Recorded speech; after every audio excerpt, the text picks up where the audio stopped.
Subscribe to our YouTube channel and press the bell icon to get the latest updates.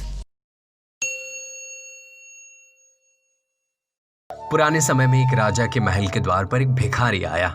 भिखारी ने द्वारपाल से कहा कि अपने राजा से कहना आपका भाई आया है। द्वारपाल ने सोचा कि राजा का कोई ऐसा रिश्तेदार हो सकता है, इसलिए उसने राजा तक समाचार पहुंचा दिया। राजा ने भी तुरंत इस भिखारी को अपने दरबार में बुला लिया। भिखारी ने राजा से उसके हालचाल पूछे तो राजा ने कहा, मैं ठीक हूँ, आप अपने बारे में बताइए।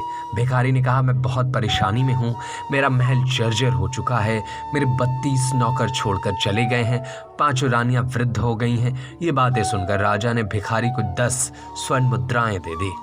भिखारी ने राजा से कहा कि भाई, इनसे मेरा कुछ नहीं होगा, मेरे राज्य की हालात खराब है, मेरे पैर जहाँ पड़ते हैं वहाँ अकाल पड़ जाते हैं, अगर मेरे पैर किसी समुद्र में पड़े तो वहाँ का सारा पानी सूख जाता है, मेरे पैरों की शक्ति तो आपने भी देखी ही ली। ये बात सुनकर राजा ने भिखारी को 1000 स्वर्ण मुद्राएं दे दी। ये देखकर राजा के मंत्री हैरान थे। मंत्री को हैरान देखकर राजा ने कहा कि कोई सामान्य व्यक्ति नहीं है, ये बहुत बुद्धिमान है। इसने कहा था कि इसका महल जर्जर हो गया है, यानी इसका शरीर वृद्ध हो गया है, 32 नौकर यानी इसके 32 दांत इसे छोड़कर चले गए हैं, इसके 5 रानियां यानी 5 इंद्रियों ने काम करना बंद कर दिया है। जब मैंने उसे 10 मुद्राएं दी तो उसने समुद्र के बहाने मुझे ताना मारा था कि जहां वो जाता है वहां अकाल पड़ जाता है।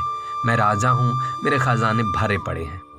उसके पैर महल में पड़ते ही मेरा खजाना सूख गया और मैंने सिर्फ 10 स्वर्ण मुद्राएं दी। बुद्धिमानी देखकर ही मैंने उसे 1000 स्वर्ण मुद्राएं दे दी।